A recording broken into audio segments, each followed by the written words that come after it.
परम आराध्य परम उपकारी संत शिरोमणि आचार्य गुरुवर श्री विद्यासागर जी महामुनि राज की, परम पूज्य निर्यापक समण श्री समय सागर जी महामुनि राज की, उत्तम संयम धर्म की, परम पूज्य मुनि श्री प्रशस्त सागर जी महामुनि राज की, समस्त मुनि संघ की।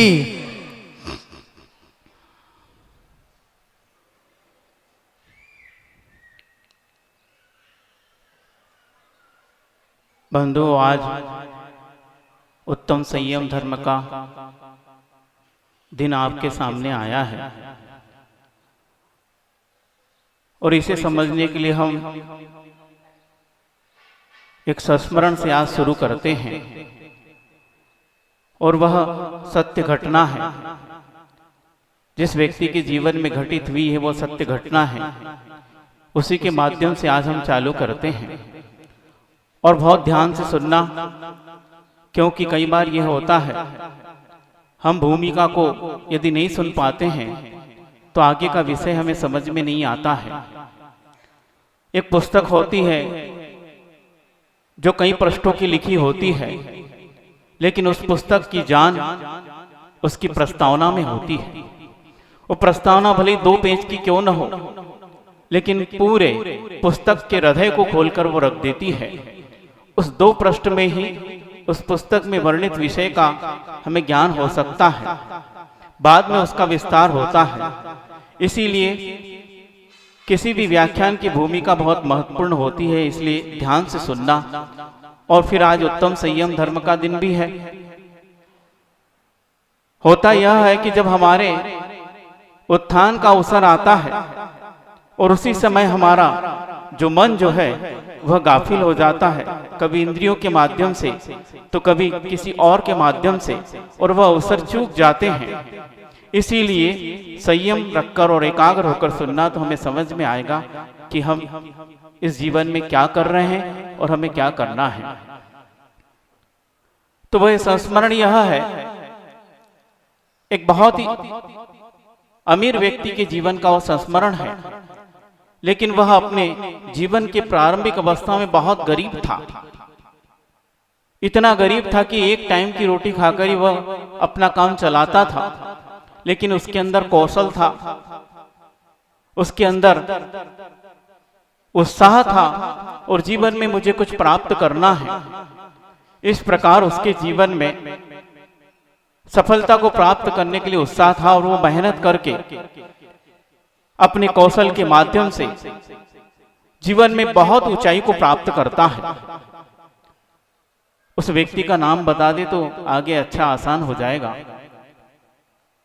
अमेरिका का रहने वाला व्यक्ति जिसका नाम हेनरी फोर्ड था। फोर्ड से आप समझ गए, बहुत ही निम्न स्तर पर उसका जीवन चालू हुआ था और जब उसने मेहनत से उस समय विश्व की सबसे बड़ी मोटर कंपनी का निर्माण किया था और आज भी फोर्ड के नाम से वह कंपनी कई मोटरों का, 4 व्हीलरों का और स्पोर्ट्स गाड़ियों का निर्माण करती है। बहुत महंगी महंगी कारें निर्माण करती हैं। तो उस वक्त वह दुनिया का सबसे बड़ा मोटर निर्माता कंपनी था, बनाई ली थी उसने।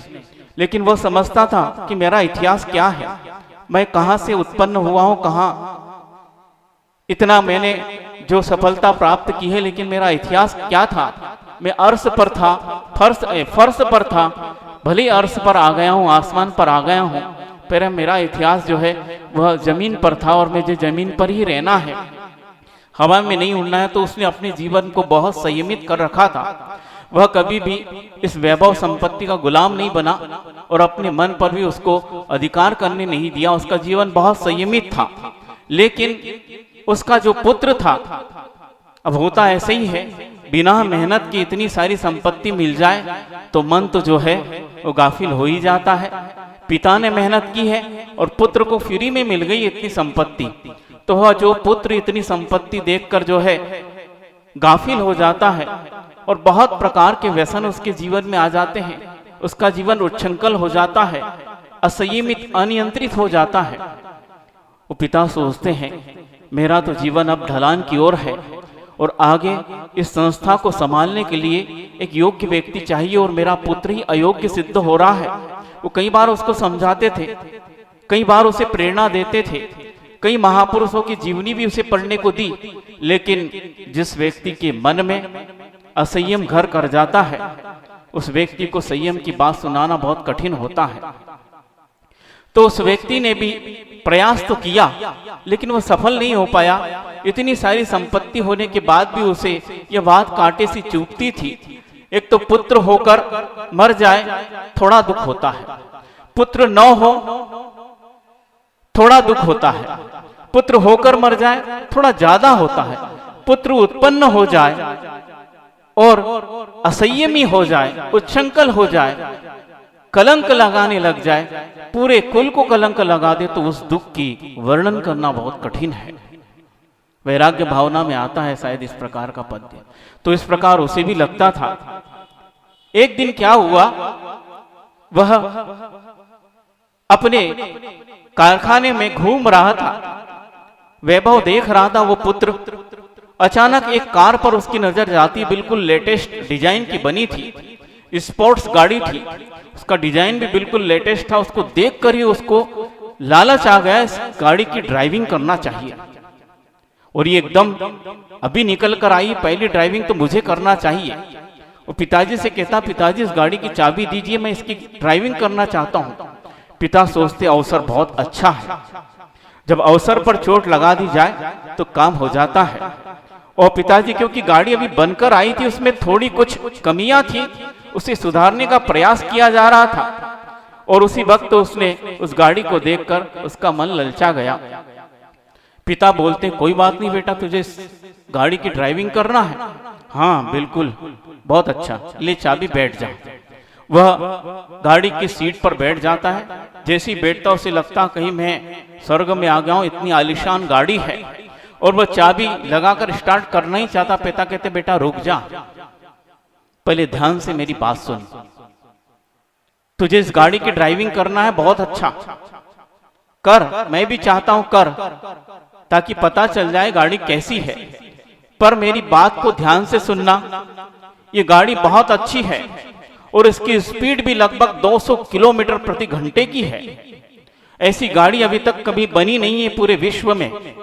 अपनी कंपनी ने, अपने इंजीनियरों ने मेहनत करके ऐसी गाड़ी बनाई है, लेकिन थोड़ी सी इसमें कमियां हैं।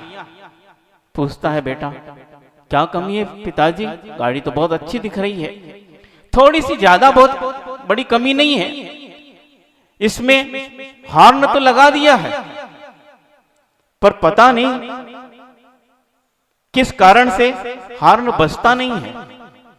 अच्छा, हॉर्न नहीं बजता? वो सोचता है 1 मिनट के लिए, 1 सेकंड के लिए, कोई बात नहीं, काम चल जाएगा। और फिर स्टार्ट करने लगता है। रुक तो जा बेटा, एक बात और है। क्या बात है? बहुत थोड़ी सी बात है, बहुत बड़ी बात नहीं है। क्या है? इस गाड़ी में बेटा ब्रेक भी नहीं है। क्या हुआ? इस गाड़ी में बेटा ब्रेक भी नहीं है। और जैसे ये बात सुनता है, तुरंत फाटक खोल के बाहर आ जाता है। क्या पिताजी, ये छोटी सी बात है, हार नहीं है, उसको मैं चला लूंगा, पर आप कह रहे हैं छोटी सी बात है, ब्रेक नहीं है, ये तो बहुत बड़ी बात है। क्यों बेटा, बहुत बड़ी बात क्यों? 200 किलोमीटर रफ्तार से चलने वाली गाड़ी और जिसमें ब्रेक नहीं हो, ऐसा कौन सा बुद्धिमान है जो उस गाड़ी की ड्राइविंग करेगा? बताओ, कोई तो हाथ उठा दो। मतलब कोई नहीं करेगा ना, कोई नहीं करेगा। इसमें तो आप बुद्धिमान हैं, पर बंधु आप ऐसी गाड़ी की ड्राइविंग कर रहे हो जिसमें वस्तुतः ब्रेक नहीं है और उसकी स्पीड आपकी तुलना के भी बाहर है। पूज्य बड़े महाराज जी ने कुछ दिनों पहले कहा था, ये मन जो होता है उसकी स्पीड हवाई जहाज की स्पीड से भी कई गुना ज्यादा हो सकती है, और यहां तक कि उसकी स्पीड का इस भौतिक युग में माप तक नहीं है। किसका? मन का। और उस मन रूपी गाड़ी पर तुम विराजमान हो और बिना ब्रेक के। बेटा मैंने कितनी बार तुझे समझाया, आज इस गाड़ी की ब्रेक नहीं है तो तुझे समझ में आया कि इसमें मेरा जीवन खतरे में है। मैं इस गाड़ी की ड्राइविंग करूंगा तो निश्चित रूप से कहीं दुर्घटनाग्रस्त हो जाएगी और मेरे प्राणों का भी संकट आ जाए, ऐसा हो सकता है कि मैं मृत्यु को प्राप्त हो जाऊं, इस डर से तूने गाड़ी की सीट छोड़ दी और उतर आया। तो मैं कितने वर्षों से समझा रहा हूं बेटा कि तेरे जीवन के लिए, इस शरीर के लिए खतरा बन गई गाड़ी। तेरे जीवन के लिए, तेरी आत्मा के लिए जो खतरा है वो तेरी स्वच्छंदता है, तेरी अनियंत्रण, तेरा जो अनियंत्रण है, उच्छृंखलता है, स्वच्छंदता है, तेरा व्यसनी बनना है, यह तेरे जीवन के लिए खतरा, आत्मा के लिए खतरा है बंधु बेटा। और तुझे आज तक समझ में नहीं आया। मैं समझाता जाता था लेकिन समझ में नहीं आया। आज तुझे गाड़ी पर बैठकर समझ में आ रहा कि इसमें ब्रेक नहीं है तो मेरा यह शरीर नष्ट हो सकता है। इसी प्रकार जीवन में यदि ब्रेक नहीं है तो तुम्हारा जीवन, तुम्हारी आत्मा नष्ट हुए बिना रहेगी नहीं, ये पक्का है। ऐसी बात उसके समझ में आ जाती है। और वह जो बेटा जो सप्त व्यसन में बहुत गहराई तक डूबा हुआ था, इतनी सी बात पर उसे समझ में आ जाता है। और वह जो बिगड़ा बेटा था आज उसका हेनरी फोर्ड का अच्छा बेटा बन जाता है।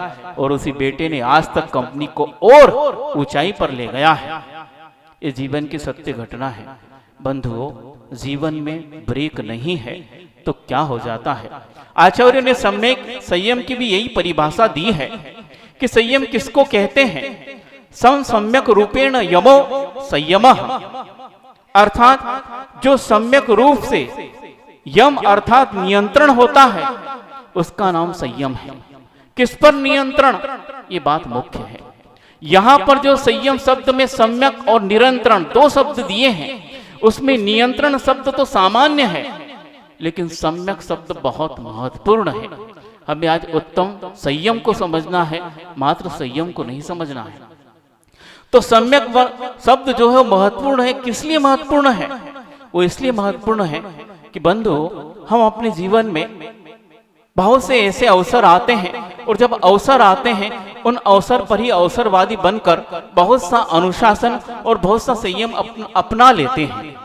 कब? जब अवसर आता है तब ऐसा अनुशासन और संयम अपना लेते हैं। आचार्य ने कहा उसको सम्यक नहीं कहा है। कैसे अवसर आते हैं महाराज जी? कई लोग पूछ सकते हैं कि कैसे अवसर आते हैं। ऐसे अवसर आता है जब मान लो कोई अपने सामने भय के कारण भी व्यक्ति अनुशासन संयम को अपना लेता है। कैसे भय के कारण? मान लो कोई सामने ताकतवर व्यक्ति हो, उसने दो चार झापट रख दिए, अब क्रोध तो बहुत आ रहा है ना। और जैसे देखते हैं अरे भैया इससे पंगा नहीं लेना है, नहीं तो अभी 2-4 पढ़े, अब 200-400 पढ़ जाएंगे तो हालत खराब हो जाएगी। और बिल्कुल चुपचाप और मुस्कुरा देते हैं। सामने वाला देखकर क्या सोच रहा, देखिए कितना संयम है अपने आप पर। इतनी मार खाने के बाद भी मुस्कुरा दिए हैं, जैसे गांधी जी की शिक्षा इन्हें नहीं अपनाई है। एक चाटा दे दूसरा गाल और कर दो, पर वह संयम सम्यक नहीं है। उसमें स्वार्थ है, भय है। भय के कारण आपने संयम को अपनाया है और भय भी मार खाने का भय है। उस सामने ताकतवर व्यक्ति है इसलिए उसे कुछ नहीं कहना है, क्योंकि यदि कुछ कहेंगे तो और बात बढ़ जाएगी और उसमें मेरी ही हानि है। इस प्रकार सोचकर उसने संयम धारण किया। आचार्य कहते इसको हम सम्यक संयम नहीं कहते हैं। यह तो केवल अवसरवादिता है, अवसर पर आपने इसको अपनाया है। इस प्रकार यह संयम सम्यक नहीं है। कुछ स्वार्थ के कारण भी अनुशासन और संयम अपना लेते हैं। क्या स्वार्थ? बच्चे घर में बहुत मस्ती कर रहे हैं, माँ की सुन नहीं रहे हैं। अब माँ को समझाना भी है। माँ कहती है और घर में बहुत अच्छा पकवान बना है और बच्चों को वह पकवान जो है लड्डू बने हैं और लड्डू बहुत प्रसन्न है। माँ सबको आवाज लगाती है, जो चुपचाप शांति से बैठेगा उसको लड्डू मिलेंगे। ये माँ ने घोषणा कर दी। बच्चे सोचते हैं, और बच्चे तो बेचारे बच्चे हैं, वो तो आप पर विश्वास करते हैं कि वस्तु तो बात यही है। यदि चुपचाप नहीं बैठेंगे, अनुशासित नहीं बैठेंगे, संयमित नहीं बैठेंगे तो लड्डू नहीं मिलेंगे। और लड्डू खाना मुख्य है, वह हमारा स्वार्थ है। और वह नहीं करेंगे तो लड्डू नहीं मिलेंगे, हमारा स्वार्थ पूर्ति नहीं हो पाएगी। इसीलिए चुपचाप ऐसे बैठ जाते जिससे इस घर में बच्चे ही नहीं हो, पूरा घर जो है वीरान हो गया हो। बच्चे बहुत हैं लेकिन ऐसे अनुशासन को और संयम को अपना लिया, क्योंकि स्वार्थ है, लड्डू उनको दिख रहा है, उस लड्डू के स्वार्थ में वो अपने आप को संयमित कर लेते हैं। आचार्य कहते हैं ये भी संयम सम्यक नहीं है, क्योंकि इंद्रियों का निरोध संयम कहा, या तो इंद्रिय की पुष्टि के लिए व्यक्ति ने अपने को अनुशासित किया है, इसको सम्यक संयम नहीं कहते हैं। और कुछ लोग शरीर के लिए, स्वास्थ्य के लिए संयमित हो जाते हैं। बुखार आ गया, अभी तो पानी जो है बिल्कुल फ्रीज का ठंडा ठंडा, और ऐसा ठंडा बिल्कुल फ्रीजर में रख के, फ्रीज अलग होता है फ्रीजर अलग होता है ना, जिसमें जमता है उसका नाम फ्रीजर, और जिसमें केवल ठंडा होता है उसका नाम फ्रीज है ना, ऐसे ही होता है। तो फ्रीजर में रखा पानी बिल्कुल ऐसा ठंडा बर्फ के माफिक होना चाहिए, पीते थे। अब भैया जी को बुखार चढ़ गया, डॉक्टर के पास गए, डॉक्टर कहता है भैया आप तो जैनी हो, पानी छान कर पीना चाहिए, और केवल छानना नहीं है, अब क्या करना है, उबाल कर पीना चाहिए, जैसे आपके महाराज जी लोग पीते हैं। और क्या करना है डॉक्टर साहब, अब टाइफाइड निकल आया है, अन्न का त्याग है, अब केवल खिचड़ी या सब्जी या फल खाना है, आप ज्यादा खा नहीं सकते। और मान लो डायबिटीज है, शक्कर नहीं खाना, बिल्कुल नहीं खाएंगे, त्याग हो गया। महाराज जी ने इतनी बार आपको इंद्रिय संयम के बारे में बताया, रस परित्याग तप के बारे में बताया, वो बात समझ में नहीं आई। डॉक्टर ने कह दिया नहीं तो प्राण संकट में है, समझ लो। इस प्रकार घोषणा करते ही तुरंत त्याग, ये त्याग शरीर की ओर दृष्टि रख के किया है। शरीर मेरा चला न जाए, यदि शरीर चला गया तो पुनः भोग नहीं भोग पाऊंगा, भोगों की ओर और शरीर की ओर दृष्टि है। तात्कालिक अवसर आने पर हम संयमित हो गए, अनुशासित हो गए। आचार्य कहते हैं इसका नाम संयम नहीं है। संयम किसका नाम है, तो जो सम्यक रूप से अपने आप को नियंत्रित करता है। सम्यक अर्थात जो इन क्षुद्र स्वार्थों के लिए अपने आप को नियंत्रित नहीं करता है, लेकिन जिसकी दृष्टि में शरीर और आत्मा का भेद विज्ञान हो गया है, जो इस शरीर को अपना कारागार मानता है और आत्मा को उसमें कैद मानता है, और आत्मा ही मेरी शाश्वत है, ये शरीर मेरा शाश्वत नहीं है, इसको इस तन से आजाद कराना है और संसार से मुझे मुक्ति प्राप्त करनी है, कर्म निद्रा मेरा लक्ष्य है। इस प्रकार का जो दृष्टि में रखकर अपने आप को संयमित करता है, नियंत्रित करता है और इंद्रिय और मन को जीतता है, आचार्य ने उसको कहा है यह उत्तम संयम है। बाकी सब तो अवसर के संयम है, वह आपके जीवन को उन्नत नहीं बना सकते, आपके जीवन को वह निर्वाण तक नहीं ले जा सकते हैं।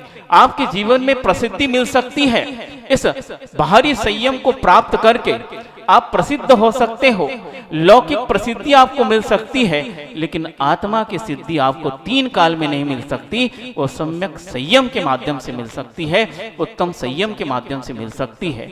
और उस उत्तम संयम को मुनिराज अपने जीवन में अपनाते हैं। किस प्रकार अपनाते हैं देखिए, उनका वर्णन सुनते हैं तो रोंगटे खड़े हो जाते हैं, आश्चर्य हो जाता है। आप दुनिया में 8 आश्चर्य की गिनती करते हो, 7 आश्चर्य की, लेकिन मुनिराज का जीवन एक महा आश्चर्य है। इसलिए आश्चर्य है क्योंकि ऐसा कभी देखा नहीं गया है, सुना गया है, पढ़ा गया है, लेकिन जब देखने में आता है तो लगता है कि वस्तुतः यह चीज है कि मुनिराज किस प्रकार अपने जीवन को नियंत्रित करते हैं। उनने वस्तु स्वरूप को समझ लिया है और केवल समझा नहीं, अपने आचरण में ले आए हैं कि इस प्रकार का उनका जीवन होता है। तिल तुस मात्र परिग्रह नहीं है उनके तन पर, पूरा तन जो है यथा जात नग्न हो गया है। अब नग्न तन हो गया है, आप तो कपड़े पहनकर बहुत सारा जो बाहरी आक्रमण होता है प्रकृति का उसको बचा सकते हैं, लेकिन मुनिराज ने उस आक्रमण को भी जीतने के लिए अपने शरीर को निरावरण कर दिया है।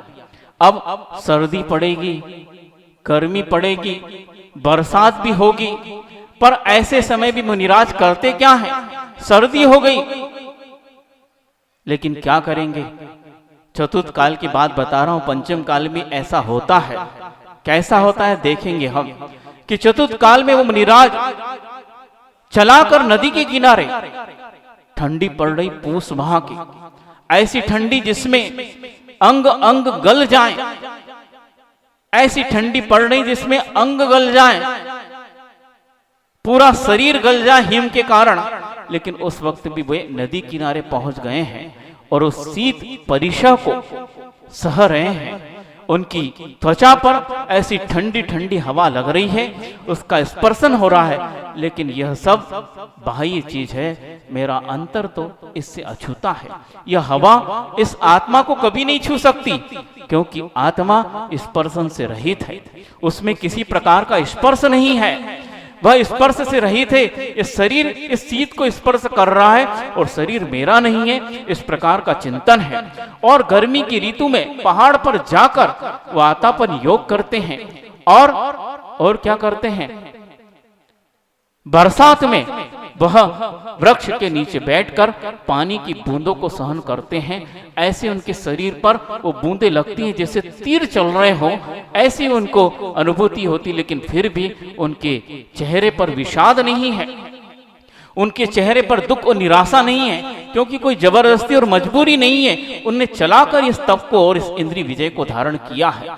इस प्रकार का कार्य हो रहा है। पंचम काल में भी मुनिराज ऐसे होते हैं, भले ही आज सहनन की कमी है, लेकिन वह कमरे में रहकर भी निरावरण ऐसे कठोर पाटे पर या ऐसी पथरीली भूमि पर जिसमें कंकर हो, पहले तो गद्दों का सेवन करते थे, रजाई भी ले लेते थे, लेकिन आज उन्होंने अपनी आत्मा को इस संसार से मुक्त कराना है। इसलिए कठोर पाटे पर एक पार्श्व एक ही करवट से, और ऐसी ठंडी पड़ रही है, लेकिन वह शांति से उस पाटे पर एक करवट से विश्राम कर रहे हैं। और विश्राम क्या कर रहे हैं, उनका अंदर ही अंदर चिंतन चल रहा है कि मैं इस शरीर से भिन्न हूं, मेरा स्वभाव भिन्न है। इस प्रकार का कार्य हो रहा है। ऐसे योगों में और मच्छर डांस इत्यादि काट रहे हैं, लेकिन फिर भी प्रतिकार नहीं है। इसको कहते हैं स्पर्शन इंद्रिय जय है। उस स्पर्शन इंद्रिय पर शीत गर्मी और बरसात की बाधाएं हो रही है, मच्छर डांस काट रहे हैं, कठोर पाटे का स्पर्श हो रहा है, लेकिन फिर भी मन में विषाद नहीं है, खेद नहीं है, निराशा नहीं है, और किसी और मुलायम चीज की अपेक्षा नहीं है। चलाकर इस तप को सहन किया जा रहा है। इसको कहते हैं स्पर्शन इंद्रिय जय। तो आज पंचम काल में भी मुनिराज को देखकर लगता है कि आज सम्यक रूप से स्पर्शन इंद्रिय जय रूप संयम हमें समझ में आता है। इसको कहते हैं संयम, सम्यक संयम। यह किसी अपेक्षा से इस संयम को धारण नहीं किया, केवल मुक्ति की अपेक्षा से धारण किया है।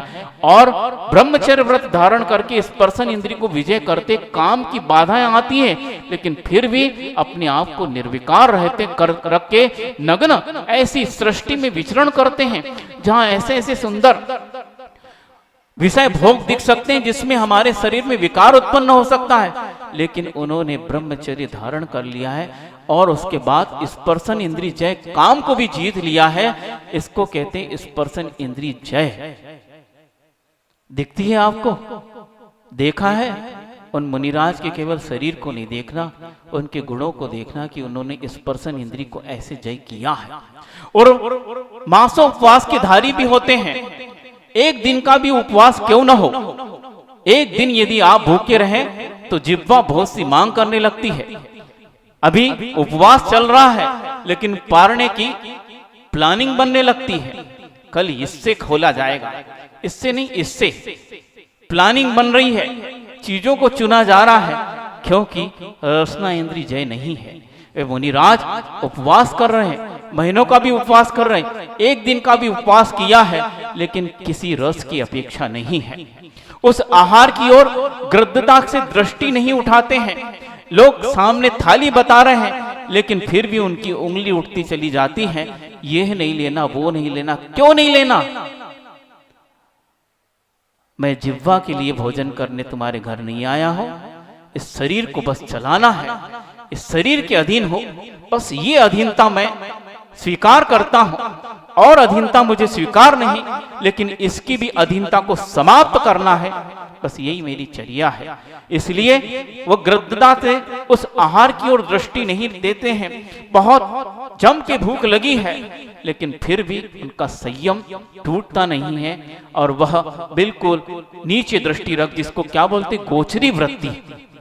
जैसे गाय कौन चारा डाल रहा है, कौन नहीं डाल रहा है और क्या डाला जा रहा है, इस ओर दृष्टि नहीं रखती, जैसे डाला वो खाने लगती है। उसी प्रकार गोचरी वर्ती करने वाले मुनिराज कोई रस की अपेक्षा नहीं है। क्या दिया जा रहा है, यथा लब्ध है, रसान वेखा, रस की अपेक्षा नहीं है। यथा लब्ध अर्थात जो दिया जा रहा है चुपचाप उसको भ्रामरी वृत्ति से, गोचरी वृत्ति से नीची नजर रखकर खाकर आ जाते हैं, क्योंकि केवल शरीर को चलाना है। ऐसा लगता है यहाँ पर स्पर्शन इंद्रिय जय जीवित हो गया है।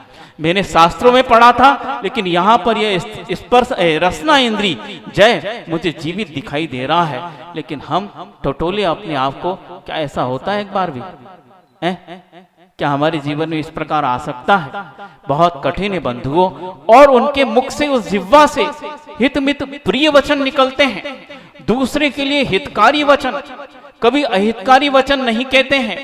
और सत्य भी कहना यदि प्रिय हो तो कहते हैं, यदि सत्य भी अप्रिय है, दूसरे को चोट पहुंचा सकता है, तो मौन धारण कर सकते हैं। यहाँ भी सत्य कहना जरूरी नहीं है। तो लगता है यह स्पर्शन इंद्रिय, ये रसना इंद्रिय को इन्होंने विजय किया है। और ऐसा है आगे जो है, मान लो किसी गटर या मल के भंडार के पास से भी निकल रहे हैं, बहुत तीव्र बदबू आ रही है। कोई ऐसा व्यक्ति है जिसे गलित कोढ़ हो गया है और उसके शरीर से ऐसी भयानक बदबू आ रही है, जैसे नाक से सूंघ भी लेंगे तो सर फट जाएगा, नाक की नसें और सर की नसें फट जाएगी, ऐसी तीव्र गंध आ रही है। लेकिन फिर भी कपड़ा तो है ही नहीं। कहीं आप लोग कपड़ा डाल देते नाक पे, लेकिन उनके पास तो कुछ नहीं है, लेकिन हाथ भी नाक की ओर नहीं जा रहा है, श्वास लेने को भी बंद नहीं किया है उन्होंने। जैसे सामान्य अवस्था में श्वास चल रही थी, उस वस्तु के पास आकर भी तीव्र दुर्गंध आ रही है, लेकिन भी श्वास चल रही है। और वह कभी भी उसके चेहरे पर, उनके चेहरे पर ऐसा विकृति नहीं दिखती कि दुर्गंध आने पर जैसे आपका चेहरा विकृत हो जाता है, लेकिन उन मुनिराज का चेहरा विकृत नहीं हुआ है। क्यों? क्योंकि घ्राण इंद्रिय जय हुई है। और मान लो थोड़ा आगे गए, एक बहुत अच्छा बगीचा है, बहुत तरह तरह के फूल उगे हैं, गुलाब है, चंपा है, चमेली है, पारिजात के फूल है, ऐसे खुशबूदार है, उनकी नासिका में खुशबू प्रवेश कर रही है और वो आश्वस्त हो गए, हाँ भगवान अब जान में जान आई है। क्यों? वहां इतनी तीव्र दुर्गंध थी, यहाँ सुगंध अब श्वास ले सकते हैं। ऐसा उनके चेहरे पर परिलक्षित नहीं होता है। जैसे वहां सामान्य थे, यहाँ खुशबू में भी सामान थी। क्या दुर्गंध, क्या सुगंध, ये सब गंध की परिणति है। ये मेरे आत्मा के स्वभाव नहीं है, इसलिए मुझे इनमें न राग करना है, न द्वेष करना है।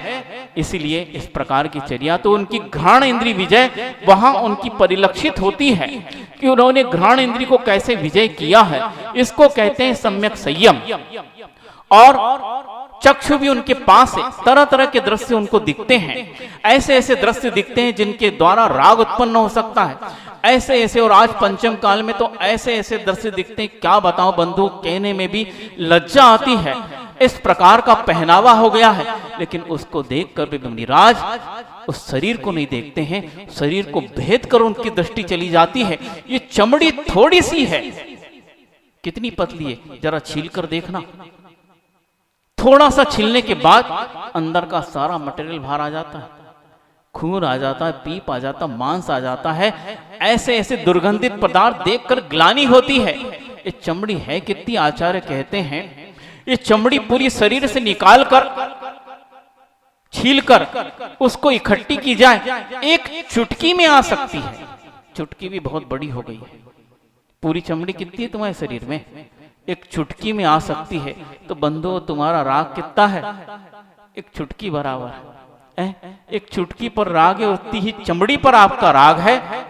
इसीलिए आप संसार में घूम रहे हो। लेकिन मुनिराज जिन्होंने चक्षु इंद्री जय का संकल्प लिया है, ऐसे रूप को देखकर भी कोई राग भाव नहीं, निर्ग्रंथ है, अंगों में कोई विकार नहीं उत्पन्न होता है। ऐसे ऐसे रूप भी आ जाए, लेकिन उन्होंने उस स्वरूप को देख लिया है, अब रूप से कोई प्रयोजन नहीं है। और ऐसा बीभत्स रूप, डरावना विक्रिया कर कर भी कोई ऐसा डरावना रूप, भयंकर राक्षस का रूप ले आए, अष्टांग वक्र आ जाए, लेकिन फिर भी उनके चेहरे पर भय के निशान नहीं दिखते हैं। क्यों? क्योंकि चाहे विभत्स रूप हो, चाहे सुंदर रूप हो, यह रूप की परिणति है, पुद्गल की परिणति है। यह आत्मा रूप से भी रहित है। मुझे तो उस अरूपी आत्मा को प्राप्त करना है। यदि रूप पर मैं राग और द्वेष करता रहा तो मेरी आत्मा कभी भी अरूपी हो नहीं पाएगी। है तो अरूपी, लेकिन इस संसार में शरीर के अंडर में आकर वो रूपी जैसी परिणमन करने लगी है। उसे शुद्ध बनाना है। इसलिए चक्षु इंद्री विजय, वो रूप चाहे अच्छा हो चाहे बुरा हो, उनके राग द्वेष नहीं होते हैं। और अंत में यह इंद्री तो बहुत कठिन है बंधुओ, हालांकि सभी इंद्री जय कठिन है, लेकिन कर्ण ऐसे ऐसे शब्द प्रशंसात्मक मुझे मिल जाए। इतना सारा वर्क मैं कर रहा हूं, इतना वर्क लोड है, कम है क्या? एक भी मूलगान पालन करके बता दो। अरबों खरबों की संपत्ति कमाना सरल है, लेकिन मुनिराज के एक भी मूल गुण पालन करके दिखा दो बंधुओं, वो इतना कठिन और इतना असंभव सा कार्य लगता है। लेकिन आज भी पंचम काल में ऐसे मुनिराज आपके सामने, ऐसे पूज बड़े मोरे महाराज जी जैसे ऐसे इंद्रिय जयी और गुरुदेव जैसे वीतरागी परमेष्टि आज भी आपकी इस धरा पर विचरण कर रहे हैं। ऐसी कर्णव इंद्रिय विजय किए उनने। प्रशंसा के शब्द हैं, निंदा के शब्द भी शब्द हैं। इनमें हम प्रशंसा मानते हैं, ये हमारी बुद्धि है। उस शब्द में नहीं लिखा कि मैं प्रशंसा का शब्द हूं और मैं निंदा का शब्द हूं। किसी शब्द पर लिखा है क्या? या कहीं कैटेगरी अलग अलग जमा कर रखी है क्या? नहीं, ये तो हमारी धारणा है। मेरी धारणा विपरीत है, इसलिए इन शब्दों के बारे में अच्छे और बुरे का मुझे भान हो रहा है। भासना हो रही, आभास मात्र है, सत्यता नहीं। शब्द तो शब्द है, जड़ है, उनका अर्थ मैं अपनी बुद्धि से लगाता हूं, इसलिए राग और द्वेष करता हूं। ये प्रशंसा के शब्द और निंदा के शब्द दोनों समान हैं। वो प्रशंसा और निंदा में भी, उन शब्दों में भी राग और द्वेष के भाव नहीं करते कि प्रशंसा सुनकर फूल जाएंगे और निंदा सुनकर वह सिकुड़ जाएंगे, निराश हो जाएंगे। ऐसा नहीं, दोनों में समान बुद्धि। वो जो उनकी निंदा करने आता है और जो प्रशंसा करने आता, उन दोनों को एक ही हाथ से उठाकर कल्याण हो तुम्हारा, यह आशीर्वाद देते हैं। यशोधर महाराज की कहानी आपने सुनी होगी कि वह निंदक को भी और प्रशंसक को भी, वह भैयावृत्ति करने वाले को भी और कष्ट पहुंचाने वाले को भी, दोनों को कल्याणमस्तु, तुम्हारा कल्याण हो, आशीर्वाद दे रहे हैं। ये होता कर्ण इंद्री विजय। तो इस प्रकार जिन्होंने पंचेंद्री विजय किया है और मन को कंट्रोल किया है, तब पंचेंद्री जय हुई है। और पंचेंद्री को जय किया है, तब ये चंचल बंदर जैसा मन कंट्रोल में आया है। और उसके बाद इंद्रिय संयम हुआ और प्राणी संयम, कि प्रत्येक प्राणी के प्रति उनके जीवन में मैत्री भाव है, किसी प्राणी के प्रति अहित का भाव नहीं है। और ऐसे ऐसे जब आचरण करते हैं, मुझे इस धरती पर चलना है, वो क्या लिखा है, वैराग्य भावना किसमें लिखा है? निरख निरख कर पग धरे पाले करुणा अंग। कैसे करुणा अंग पलता है? निरख निरख कर, अर्थात वह देख देख कर, चार हाथ भूमि को देखकर अपने पांव रख रहे हैं। क्यों रख रहे हैं? कुछ ढूंढ रहे हैं क्या? महाराज जी का कुछ गिर गया होगा, छोड़ के आए थे, वो कुछ गिर गया होगा, उसको ढूंढ रहे होंगे। या कोई कह सकता है मार्ग में कांटे हैं कि कांटा न चुभ जाए महाराज जी को, इसलिए वो देख देख के चल रहे हैं कि कंकड़ और कांटा न चुभ जाए। कंकड़ और कांटे से हमें परेशानी नहीं, और हमारा कुछ खो भी नहीं गया है। किसी जीव पर मेरे पांव न रख जाए, मुझे कष्ट हो जाए चलेगा, पर मेरे निमित्त से किसी को कष्ट हो गया तो मेरी आत्मा बहुत पीड़ित हो जाएगी, और उस जीव को कैसा कष्ट होगा जब मुझे कष्ट होता है। बहुत अच्छा एक पंक्ति, पूरी तो नहीं कहूंगा, कि नीति ग्रंथों में आई है, दृष्टिपूतम न्यसेत पादम, दृष्टि की पवित्रता से वो पग रखते हैं। दृष्टि की पवित्रता से ये शब्द क्यों लिखा? बहुत मार्मिक शब्द है, गहरा अर्थ है। दृष्टि की पवित्रता क्या? बस दृष्टि से देखकर पद रखा। दृष्टि की पवित्रता अर्थात वह क्षुद्र जीव है, मैं बड़ा जीव हूं। कल पूज्य महाराज जी ने कहा था, छोटे और बड़े की कल्पना। वह क्षुद्र जीव है, मैं बड़ा जीव हूं। वो दिख नहीं पा रहा है और मैं तो दिखने में आ रहा हूं। वो क्षुद्र नहीं है और न मैं बड़ा हूं। वह भी असंख्यात प्रदेशी आत्म तत्व है, मैं भी असंख्यात प्रदेशी आत्म तत्व हूं। मैं भी भव्य हूं, मुक्ति के योग्य हूं, वो भी भव्य है, मुक्ति के योग्य है। आज परमात्मा बनने का आचरण मैं कर रहा हूं, कल वह भी परमात्मा आचरण नहीं करेगा, परमात्मा ही बन जाएगा। हो सकता मुझसे पहले बन जाए। उस जीव के प्रति ये दृष्टि की पवित्रता है।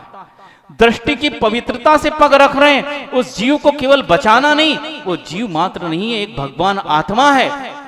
जैसा मैं हूं वैसा वह है। इस प्रकार उसके प्रति इतने उत्कृष्ट भाव है, इसका नाम दृष्टि की पवित्रता है। दृष्टि की पवित्रता से उस धरती पर पाव रखते हैं, अर्थात वो जीव छोटा मोटा नहीं, वो भगवान आत्मा है। मैं भी एक भगवान आत्मा हूं। आज नहीं कल मैं बनूंगा, वो भी कल बन सकता और बनेगा, ये पक्का है। इसलिए ये दृष्टि की पवित्रता से पग रखते हैं। इस प्रकार जिसकी दृष्टि पवित्र हो गई है, बंधु उसके जीवन में संयम आ सकता है। यह संयम बहुत कठिन नहीं है। जिसके जीवन में भेद ज्ञान आ गया, शरीर और आत्मा का भेद जिसे समझ में आ गया, उस व्यक्ति के जीवन में संयम बहुत जल्दी आ सकता है। और वह संयम के लिए ही पुरुषार्थ करेगा, जिससे आत्मा और शरीर का भेद समझ में आ गया। आज तक जो भी सिद्ध हुए हैं वो इसी भेद ज्ञान से, इसी संयम से सिद्ध हुए हैं। अध्यात्म अमृत कलश में शायद गाथा आती है, भेद ज्ञान त सिद्धा सिद्धा ये किल केचना, तस्सेवा भाव त बद्धा बद्धा ये किल केचना। संसार में दो प्राणी है, संसारी और मुक्त। मुक्त जो है वो कर्म से रहित हैं, और जो संसारी है वो कर्म से सहित है। ये दो प्राणी, उनकी अवस्था ऐसी क्यों हुई है? तो आचार्य कहते हैं, आज तक जो मुक्त हुए हैं, सिद्ध हुए हैं, वो वेद ज्ञान की कृपा से सिद्ध हुए हैं। अर्थात जिन्होंने शरीर और आत्मा के भेद को जान लिया है, शरीर के स्वरूप को और भेद आत्मा के स्वरूप को जानकर उसी प्रकार आचरण किया है, तो अपने जीवन में वो सिद्धत्व को प्राप्त करके सिद्ध बन जाते हैं। और जिनके जीवन में भेद ज्ञान का अभाव है और जो शरीर को ही आत्मा मानकर चल रहे हैं, वो कर्मों का बंध करके संसारी में ही रह जाते हैं। ऐसे अनंत भव्य हैं जो इसी प्रकार भेद ज्ञान के अभाव में आज तक संसारी बने हैं और अनंत काल तक संसारी बने रहेंगे, ये पक्का है। तो भेद ज्ञान की ही इस प्रकार की कृपा है, उससे ही व्यक्ति के जीवन में संयम आता है। बंधु, बहुत अच्छी घटना याद आ रही है कि यदि भेद ज्ञान नहीं होगा तो संयम अपने जीवन में आ नहीं सकता। जब भेद ज्ञान होगा संयम बहुत जल्दी आ सकता है। जिस प्रकार हमने घटना पढ़ी है उस प्रकार हम बता रहे हैं कि कैसे व्यक्ति के जीवन में दृष्टि परिवर्तित नहीं होती है, मन के विचार परिवर्तित नहीं होते हैं, वचनों की प्रवृत्ति परिवर्तित नहीं होती है और कायिक चेष्टा परिवर्तन को प्राप्त नहीं होती है, तब तक उसके जीवन में संयम नहीं आ सकता है। सेठ जी और सेठानी, उनका जीवन बहुत अच्छे से चल रहा है। सेठ और सेठानी दोनों धार्मिक हैं, अपने जीवन में रुपया बहुत कमाया, लेकिन उसके साथ उन्होंने संतोष को भी कमाया है। उनके जीवन में जितना धन आया है उतना संतोष भी है। वे दोनों पति पत्नी प्रतिदिन सुबह से उठकर मंदिर जाते हैं और वहां पर सेठ जी अभिषेक करते हैं। सेठानी जी जो अभिषेक को देखती है बहुत आह्लाद भाव से, और वह उसके बाद जो है पूजन भक्ति भाव से करते हैं दोनों मिलकर। उनको देखकर पूरा नगर आश्चर्यचकित है, कितने भक्ति भाव और आह्लाद से ये दोनों पूजन करते हैं। इनकी पूजन देखकर तो ऐसा लगता है जैसे स्वर्ग के देव लोग नाच नाच कर गा गा कर और दिव्य वाद बजाकर पूजन कर रहे हैं। देखकर बहुत लोगों ने प्रेरणा पाकर उनके साथ पूजन करना चालू कर दी है। और उसके बाद सेठ जी दुकान पर भी जाते हैं, लेकिन बहुत ही सुलझे व्यक्ति हैं, कभी किसी से वाद विवाद नहीं है और बिल्कुल नीति न्याय से व्यापार करते हैं। और शाम को आते हैं और वह दोनों पति पत्नी पुनः मंदिर जाकर शास्त्र स्वाध्याय सामायिक इत्यादि करके अपने जीवन को यापन कर रहे हैं। और धीरे धीरे उनका जीवन ढलान की ओर है और सारे सांसारिक कर्तव्य भी उन्होंने पूरे कर लिए हैं। बच्चे बच्चे बड़े हो गए, संस्कारित बच्चे हैं, वे भी प्रतिदिन पूजन अभिषेक करते हैं, शास्त्र स्वाध्याय में बैठते हैं। ऐसा लगता पूरा परिवार जैसे घर में वैरागी हो गया हो, ऐसा लगता है। वहां घर का वातावरण भी बिल्कुल जैसे घर नहीं लगता, स्वर्ग बन गया हो, पूरा मंदिर बन गया हो ऐसा लगता है। वहां मंदिर में भगवान विराजमान है और यह धार्मिक व्यक्ति घर में विराजमान है, उनका पूरा मंदिर घर एक मंदिर बन गया, ऐसी अवस्था वहां चल रही है। और पूरे कर्तव्य हो गए हैं, विवाह हो गया है और नाती पोते भी बड़े हो गए हैं। और एक दिन सेठ जी शास्त्र स्वाध्याय कर रहे थे, वैराग्य का वर्णन आ रहा था। घर में आकर वो सेठानी जी से चर्चा करते हैं कि अपन ने अपना समय बहुत गुजार लिया है और कहते हैं कि 4 आश्रम होते हैं, हमने 3 प्रकार के आश्रम का तो बहुत उपभोग कर लिया है। अब अंतिम जो संन्यास आश्रम है उसका आश्रय लेना चाहिए। और अभी शरीर स्वस्थ है, इंद्रियां काम कर रही है, जब अस्वस्थ हो जाएगा, इंद्रियां काम नहीं करेगी, फिर धर्म करने की जो है शक्ति नहीं रहेगी। आज शक्ति है अपने पास, तो क्यों न अपन अब इस घर बार को छोड़कर सन्यास की ओर कदम बढ़ाए।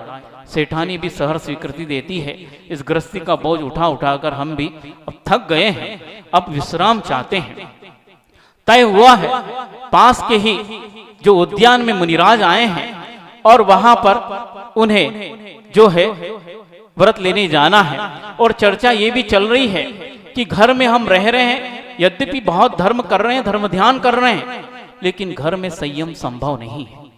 कितना भी आप पुरुषार्थ कर लो, घर में ऐसा वातावरण बनता है कि इंद्रियां अनियंत्रित हो जाती है, अपने विषयों की ओर भागने लगती है। हम कितना भी धर्म ध्यान कर ले, लेकिन घर का वातावरण ऐसा होता है। और घर में प्राणियों की हिंसा भी बहुत होती है। यहाँ न तो इंद्रिय संयम पल सकता है, न प्राणी संयम पल सकता है। यहाँ पर यदि संयम होता तो ऐसे बड़े बड़े तीर्थंकर भी क्यों घर को छोड़कर जाते।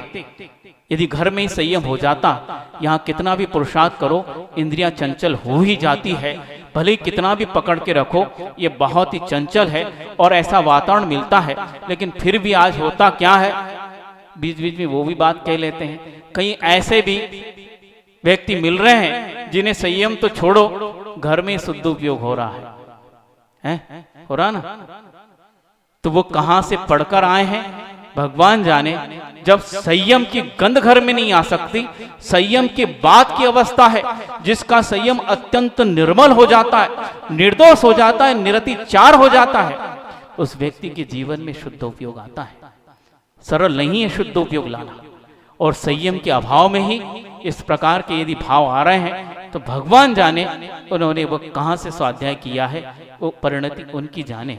तो इस प्रकार वो सेठानी और सेठ सोच रहे हैं घर में संयम संभव नहीं है, गृह त्याग ही करना पड़ेगा। और चले हैं सुबह सुबह ही जो है ब्रह्म मुहूर्त है, अच्छा मुहूर्त है और सुबह अच्छा काम करना चाहिए। आगे आगे सेठ जी, पीछे सेठानी जा रही है। और देखिए होता क्या है, थोड़ी सेठानी धीरे धीरे चल रही है, वो कभी चली नहीं थी। सेठ जी तो बहुत मेहनत किए हैं, इसलिए वो थोड़े तेजी से चल रहे हैं। वो पीछे मुड़कर बार बार देखते हैं। सेठानी सोचती क्या है कि देखो इनको फिक्र कितनी है, मैं धीमे चल रही हूँ, कहीं पीछे छूट न जाऊं, इसलिए बार बार देख रहे हैं। पर सेठ जी के अंदर क्या भाव चल रहे हैं उनको पता नहीं। सेठ जी बार बार सेठानी को देखने के प्रयोजन से, व्याज से, बहाने से वो पीछे अपने महल को देख रहे हैं, अपने परिवार को देख रहे हैं। जो वैभव, जो संपत्ति, जो पुत्र पौत्र नाती छूट गए हैं, बार बार उनको ललचाई दृष्टि से देख रहे हैं कि ये सब छूट रहा है, किन्ने का छूट रहा है, काहे को जा रहे, कोई जबरदस्ती किया, स्वयं विचार किया है। फिर भी मन देखो कैसा होता है, वह बार बार पीछे की ओर धकेलता है। और सेठ जी बार बार देख रहे हैं, सेठानी बार बार यही सोचती कि देखो कितनी फिक्र कर रहे हैं, मुझे संयम की मार्ग पर ले जाना इसलिए फिक्र हो रही है। उसको पता नहीं सेठ को किसकी फिक्र हो रही है। होता क्या है, अब आगे आगे सेठ जी जा रहे हैं और अचानक, बहुत ध्यान से सुनना, इसी घटना में सब कुछ निहित है। अचानक सेठ जी देखते क्या, वहां नीचे धरती पर एक बहुत अच्छा सोने का कंगन पड़ा है और उस कंगन में उत्तम क्वालिटी के हीरे, जवाहरात, माणिक्य, नीलम, मोती जड़े हैं। करोड़ों की संपत्ति है वो, यदि बेचा जाए तो करोड़ों में बिक सकता, ऐसा वह जो कंगन पड़ा है। सेठ जी ने देख लिया, देखकर दृष्टि हो रही ललचाई सी कि उठा लो, क्या करूं, लेकिन अचानक पता नहीं कौन सा विवेक उनको ठोकर मारता है।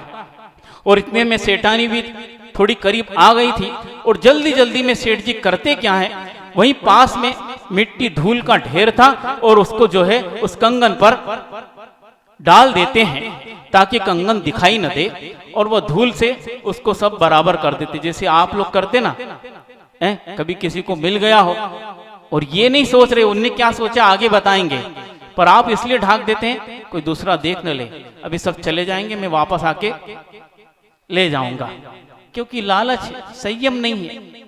अब सेठ जी संयम लेने जा रहे हैं, लेकिन दृष्टि कैसी है ये देखो, महत्वपूर्ण ये बात है।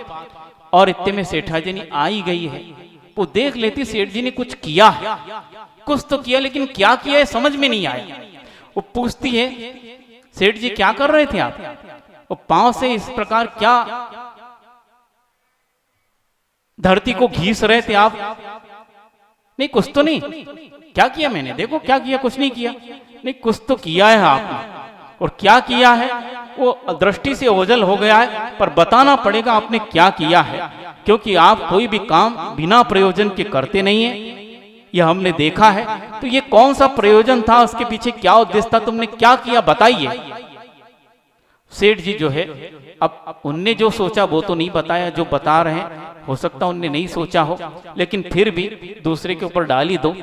वो सेठ जी कहते हैं कोई बहुत बड़ी बात नहीं थी, हुआ यह है कि यहाँ पर एक सोने का कंगन पड़ा था, वो बहुत हीरे, जवाहरात, माणिक्य, मोती उस पर जड़े थे, और मैंने तो देख लिया पर मुझे तो कुछ हुआ नहीं, पर मैंने सोचा तुम पीछे आ रही हो,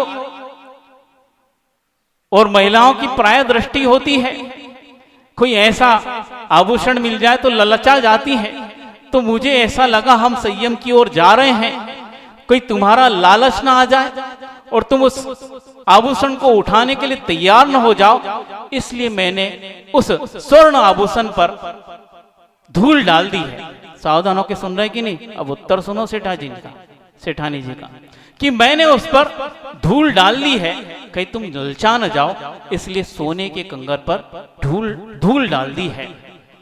सेठानी कहती वाह सेठ जी, मान गए आपको, क्या कार्य किया आपने, मुझे बचा लिया। इस प्रकार आपने सोचा होगा कि मुझे बचा लिया, बहुत बड़ा आपने काम किया। क्या काम किया आपने? कोई बहुत बड़ा काम नहीं किया, धूल पर धूल तो डाली है तुमने। क्या बोली सेठानी? उसकी दृष्टि देखो, आज महिलाओं की तारीफ हो रही, खुश हैं, क्या दृष्टि उसकी। सेठ जी तुमने बहुत सा बड़ा काम क्या कर लिया, उस धूल पर ही धूल डाल दी, कौन सा बड़ा काम किया। ये खदानों से, मिट्टी की खदानों से निकलने वाला हीरा, जवाहरात, सोना भी मिट्टी है और मिट्टी भी मिट्टी है। क्या बड़ा काम किया सेठ जी तुमने। संयम लेने के लिए जा रहे हो, पर दृष्टि में अभी भेद नहीं गया। तुम पुद्गल में भेद कर रहे हो। मिट्टी अलग पुद्गल है, सोना अलग पुद्गल है। मिट्टी में भेद कर रहे हो। तुम्हारी दृष्टि यदि मिट्टी में, पुद्गल में, जड़ में भेद कर रही है, तो तुम आत्मा और शरीर में भेद को क्या समझ पाओगे, क्या समझ पाओगे। आत्मा और शरीर के भेद को समझने के लिए बहुत अंतरंग दृष्टि चाहिए सेठ जी। तुम जब जड़ और जड़ में भेद कर रहे हो, पुद्गल और पुद्गल में भेद कर रहे हो, क्या इनमें अंतर है? मिट्टी और सोने में क्या अंतर है? कल पूज्य बड़े महाराज जी के मुख से आपने 5वां अध्याय सुना है ना। पुद्गल का क्या स्वरूप बताया है? स्पर्श रस गंध वर्ण मंतः पुद्गला, ये सूत्र दिया है पुद्गल के लिए। पुद्गल का ये लक्षण है, जो स्पर्श वाला हो, जो रस वाला हो, जो रंग वाला हो और जो गंध वाला हो, उसका नाम पुद्गल है। मट्टी को छूकर देख लो, या तो कठोर या कोमल या चिकनी या दरदरी, वो लगेगी आपको। क्या हुआ? मिट्टी में स्पर्श है। सोने को छूकर देख लो, वो भी मुलायम, कड़ा, ठंडा, गरम इस प्रकार लगेगा, वो भी तो स्पर्शवान है। जैसी मट्टी स्पर्शवान है, पुद्गल भी स्पर्शवान है। इन दोनों में भेद क्या है सेठ जी? उसकी कोई न कोई मट्टी की गंध है, उसी प्रकार सोने में भी कोई न कोई गंध है, वो भी गंध वाला है। दोनों पुद्गल है, उसमें भेद क्या है? यदि चखोगे तो मिट्टी में भी रस है और सोने में भी रस है। सोने के वर्ग लगाते हो ना, कुछ न कुछ तो स्वाद आता है। मिठाई पर लगाते कि नहीं हैं? उसमें भी स्वाद है, और स्वादवान जो है वो पुद्गल है। तो मिट्टी और सोने में भेद क्या है? और मिट्टी का रंग काला, पीला और मटमेला है, और सोने का रंग पीला है। दोनों वर्ण वाले हैं, तो फिर मिट्टी और सोने में सेठ जी भेद क्या है? क्या भेद है दोनों में? दोनों मिट्टी है, और तुमने मिट्टी को मिट्टी से ढककर बहुत बड़ा काम नहीं किया है, बहुत छोटा काम किया है। जब तक तुम्हारे जीवन में सारे पुद्गल एक समान नहीं दिखेंगे, कोई पुद्गल बड़ा, कोई छोटा, कोई कीमती, कोई सस्ता, ये जब तक तुम्हारी दृष्टि में रहेगा, तब तक तुम जीव और आत्मा में भेद नहीं कर पाओगे सेठ जी। इसलिए घर वापस चलो, अब संयम के योग्य तुम नहीं हो। क्या कहते सेठानी? संयम के योग्य तुम नहीं हो जब तक तुम्हारे मन वचन काय की क्रिया में परिवर्तन नहीं आता, विचारों में परिवर्तन नहीं आता, वचनों की प्रवृत्ति में परिवर्तन नहीं आता, कायिक क्रिया में परिवर्तन नहीं आता। जो क्रियाएं तुम असंयम अवस्था में करते थे, जो विचार असंयम अवस्था में करते थे, विषयों का भोग का विचार करते थे, दूसरे के लिए अहित का विचार करते थे, दूसरे को ठगने का विचार करते थे, यदि आज भी वही विचार चलेंगे तो संयम लेना कोई सार्थक नहीं होगा। ये तो बाहरी चीज हो जाएगी, अंतरंग में आपको उसका परिणाम नहीं मिलेगा। परिवर्तन यह होना चाहिए, संयम के लिए जब जा रहे हैं अथवा संयम ले लिया है, अब विषय भोग का चिंतन नहीं है, किसी के अहित का चिंतन नहीं है, किसी को ठगने का चिंतन नहीं है। अब 12 भावनाओं का चिंतन है, 16 कारण भावनाओं का चिंतन है, वैराग्य भावनाओं का चिंतन है। चिंतन आज भी है, कल भी था, आज भी है, लेकिन चिंतन के विषय परिवर्तित हो गए हैं। अब आत्मा की ओर आना है, अब पर का चिंतन हमें नहीं करना है, अपनी आत्मा की चिंता करना है। इसलिए मन परिवर्तित नहीं होगा तब तक आप संयम की ओर नहीं मुड़ सकते हो। वचन की प्रवृत्ति, पहले निंदा के वचन, चुगली के वचन, कठोर वचन उत्पन्न हो जाते थे, दूसरों को वो भेद देते थे असंयम अवस्था में। आज संयम की ओर जा रहे हो अथवा संयम लिया है, अब वही वचन की प्रवृत्ति हुई तो संयम लेना सार्थक नहीं हो सकता है। अब हित मित प्रिय वचन, दूसरे के लिए हितकारी वचन, ऐसे लगे जैसे चंद्रमा से अमृत झर रहा हो, इसी प्रकार मुख से शब्द झरे, तब लगता है कि आपने जीवन में संयम को धारण किया है। तो इस प्रकार आप यदि इस प्रकार हो रहा है तो आप संयम के योग्य है। इसलिए सेठ जी हम जंगल की ओर चल सकते हैं, लेकिन आपके जीवन में ये नहीं आया, वापस घर की ओर चलो। जब तक दृष्टि नहीं परिवर्तित होती तब तक दृश्य परिवर्तित नहीं हो सकते। दृष्टि जो तेरी बदली, नजारे बदल गए। दृष्टि जो तेरी बदली, नजारे बदल गए। और कश्ती जो तेरी बदली तो किनारे बदल गए। हम कश्ती वही ले जा रहे हैं तो संसार की ओर आएगी, जो आपको बार बार संसार की ओर ले जाती थी कश्ती, उसमें यदि संसार समुद्र में वही कश्ती अपनाओगे तो संसार का किनारा मिलेगा। बंधु कश्ती बदल दो। अब कश्ती बदलने का टाइम आ गया है, कश्ती बदल दो, किनारा बदल गया। अब संसार का किनारा नहीं, मुक्ति के किनारे लग गए। जब कब जब दृष्टि बदलेगी तब नजारे बदल जाएंगे। और दृष्टि नहीं, हमें दृष्टिकोण बदलना है। उस सेठ का दृष्टिकोण मिट्टी और सोने को देखने के लिए भिन्न भिन्न था, क्योंकि आज तक देखता आया था। वो मिट्टी को तुच्छ, सोने को उच्च समझता था। इसीलिए उस दृष्टिकोण से उसने देखा। सेठानी कह रही तुच्छ तो दोनों है। क्यों? क्योंकि दोनों त्यागने योग्य है। चाहे मिट्टी हो चाहे सोना हो, दोनों त्यागने योग्य हैं, क्योंकि दोनों हमारे आत्मा के उपकारक नहीं है। और हम संयम की ओर जा रहे हैं, आत्मा के उपकार करने के लिए जा रहे हैं। इसलिए उपकार करने वाले साधन सामग्री को इकट्ठा करना है। जो अहित करे ऐसी सामग्री को इकट्ठा नहीं करना है। तो ऐसी दृष्टि को भी नहीं रखना है। आपकी दृष्टि अभी परिवर्तित नहीं हुई है, इसलिए संयम के योग्य नहीं है बंधुओं। इसलिए वो सेठानी सेठ जी को वापस घर ले जाती है। जब आपकी दृष्टि में पुद्गल सब एक समान हो जाए और जब जीव आत्मा और शरीर में भेद ज्ञान सही हो जाए, तब हम संयम की ओर चलेंगे, तब हमारा संयम सार्थक हो सकता है। समय आपका हो गया है बंधुओं। अनंत काल से हम इस इंद्रिय के और मन के गुलाम बने हैं और इसलिए हमारे जीवन में असंयम आया है। एक एक इंद्रिय के माध्यम से एक एक असंयम के उदाहरण दिए हैं। एक एक ऐसे प्राणी हैं जो एक एक इंद्रिय के गुलाम बनकर अपने जीवन को नष्ट कर लिया है।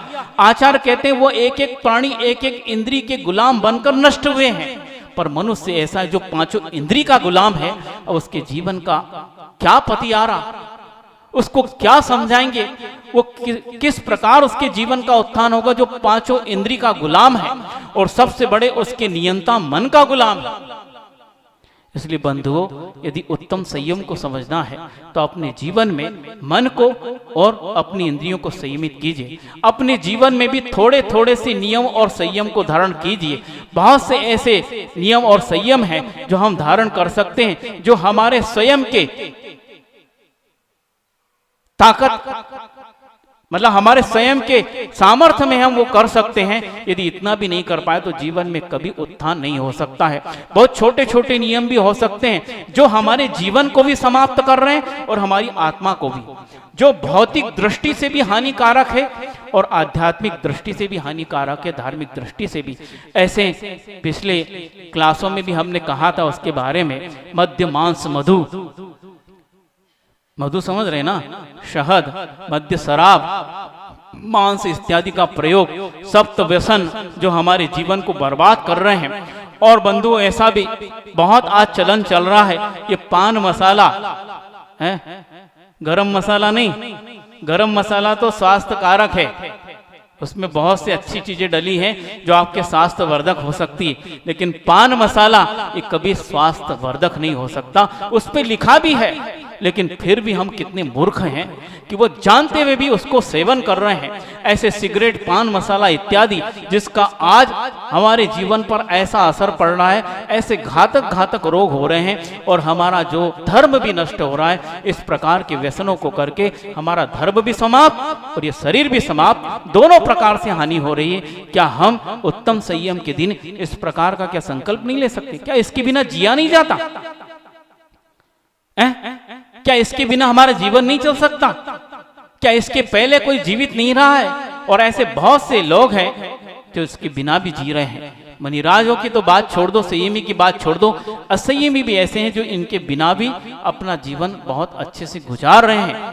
और ऐसी वस्तुओं का जिनमें चमड़ा हो, ऐसी वस्तुओं का प्रयोग भी, क्योंकि डायरेक्ट आप प्राणी हिंसा का समर्थन कर रहे हो। क्या इंद्रिय संयम इन खाने पीने से चला गया और ऐसी वस्तु का प्रयोग जिसमें मांस का संबंध है, चमड़े की वस्तुएं हैं या और कोई भी ऐसी वस्तुएं जिनमें जीवों की हत्या करके जिन्हें बनाया गया है, ऐसे साबुन, पाउडर इत्यादि जिनमें मांस के आइटम डले हैं, कोई शुद्ध नहीं आता। शरीर को शुद्ध करने के लिए अशुद्ध चीजों का प्रयोग कर रहे हो और भगवान के सामने ऐसे पवित्र जिनालय में ऐसे पाउडर, क्रीम और साबुन लगा के आ जाते। कुछ शर्म तो करो। कैसे अहिंसक है क्या वो, उनके प्रोडक्ट पढ़ना कैसे बनते हैं, वो सब अहिंसा की सामग्री डल के, हिंसा की सामग्री डल के बन रहे हैं। क्या हम उसके बिना नहीं जी सकते? ऐसे मुनिराज जो करोड़ों वर्ष तक भी, कोटि पूर्व वर्ष तक भी स्नान व्रत को धारण करके भी उनके शरीर से गंध नहीं सुगंध फूटती है।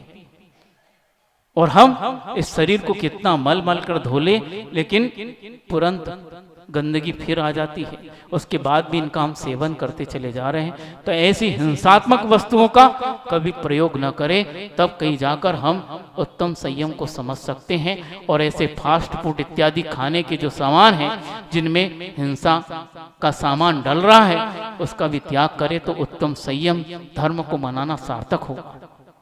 मुनिराज की इंद्रिय संयम और प्राणी संयम को सुनकर आपको कठिनता लग सकती है, लेकिन हम श्रावक हैं, ये संयम भी अपने जीवन में अपनाओगे जो अभी कहा, तो आपका जीवन भी एक एक सीढ़ी चढ़कर मुनिराज तक पहुंच सकता है। बंधुओं, बच्चा जब चलना प्रारंभ करता है, सीधे पैर से चलना प्रारंभ कर देता है, पहले घसीटता है शरीर को, फिर घुटने के बल आता है, फिर धीरे धीरे जाकर अपने पांव के बल आता है।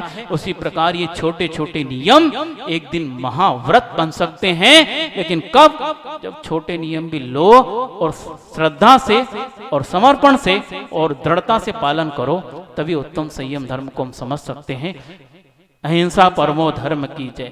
बोधि समाधि परिणाम शुद्धि स्वात्मोपलब्धि शिव सौख्य सिद्धि चिंतामणिम चिंतित वस्तु दाने त्वाम वंद मानस ममास्तुति। द्वादशांग जिनवाड़ी माता की जय। परम पूज्य आचार्य गुरुवर श्री विद्यासागर जी महामुनि राज की जय। परम पूज्य निर्यापक समर्थ समय सागर जी महामुनि राज की जय।